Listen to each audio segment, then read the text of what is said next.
नमस्कार मित्रांनो, स्वागत आहे तुमचं आजच्या व्हिडिओमध्ये। मित्रांनो, आज आपण मार्केटमध्ये आजचं मार्केटचं अनालिसिस करणार आहे। आज मार्केटमध्ये निफ्टीमध्ये कशा पद्धतीने मूवमेंट झाली, त्याचबरोबर सेन्सेक्स मध्ये कशा पद्धतीने मूवमेंट झाली याचा आपण अनालिसिस करूया। तर निफ्टीमध्ये या ठिकाणी जर पाहायला गेलं, निफ्टी या ठिकाणी गॅप अप ओपन झाली। गॅप अप ओपन झाल्यानंतर 23,400 पासून जवळपास 23,100 च्या लेवलला या ठिकाणी मार्केट आलं। सुरुवातीला मार्केट डाऊन 285 पॉईंट, जवळपास 285 पॉईंट मार्केट डाऊन आलं। त्यानंतर या ठिकाणी 5 ते 10 मिनिटांमध्ये 275 पॉईंटची कॅन्डल या ठिकाणी तयार केली। किती? 275 पॉईंटची कॅन्डल तयार केली। त्यानंतर वरती अपसाइडला मार्केट गेल्यानंतर त्यानंतर जवळपास 300 पॉईंट मार्केट परत डाऊन साइडला आलं। तर अशा पद्धतीनं मार्केटमध्ये मॅनिप्युलेशन चालू आहे। त्याचबरोबर आपण सेन्सेक्स बघूया, तर सेन्सेक्स मध्ये जवळपास 1000 पॉईंट, सेन्सेक्स थोडासा गॅप अप झाल्यानंतर जवळपास 1000 पॉईंट मार्केट या ठिकाणी डाऊन आलं। त्यानंतर 5 ते 10 मिनिटांमध्ये जवळपास 1100 पॉईंट मार्केट वरती गेलं। 1100 पॉईंट 5 ते 10 मिनिटांमध्ये, आणि परत या ठिकाणी मार्केट 1200 पॉईंट खाली आलं।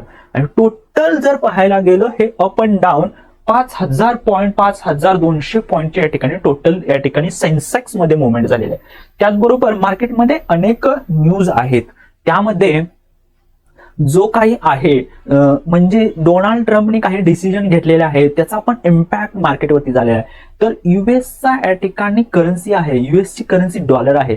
तर काही ब्रिक्स राष्ट्र आहेत, ब्रिक्स मध्ये भारत, रशिया, चायना हे मिळून काय करत आहेत, तर आपली एक सेपरेट करन्सी तयार करत आहेत, त्याचबरोबर देवाणघेवाणीसाठी। त्यामुळे काय होतंय, तर डॉलरची व्हॅल्यू कमी होत आहे, असं ज्यावेळेला डोनाल्ड ट्रम्प यांच्या निदर्शनास आलं त्यावेळेला त्यांनी काय केलेलं आहे, काही कडक डिसिजन घेतलेले आहेत, आणि त्याचाच इम्पॅक्ट मार्केटवरती या पद्धतीनं अशी व्हॉलॅटिलिटी वाढलेली आहे मार्केटमध्ये।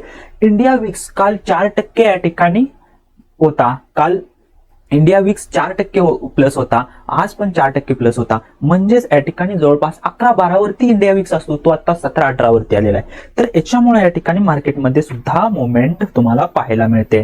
त्याचबरोबर काल ओनली ऑटो आणि एफएमसीजी सेक्टर निगेटिव्ह होते। काल ऑटो आणि एफएमसीजी सेक्टर निगेटिव्ह होते, बाकी फायनान्स सेक्टर वगैरे सगळे पॉझिटिव्ह होते। परंतु आज या ठिकाणी सगळे सेक्टर निगेटिव्ह आहेत। त्याचबरोबर आजचे काही स्टॉक आपण टॉप गेनर्स आणि टॉप लुजर्स आपण बघूया। तर टॉप गेनर्स स्टॉक कोणते होते, तर हिंदुस्थान पेट्रोलियम 2.6% पॉझिटिव्ह होता।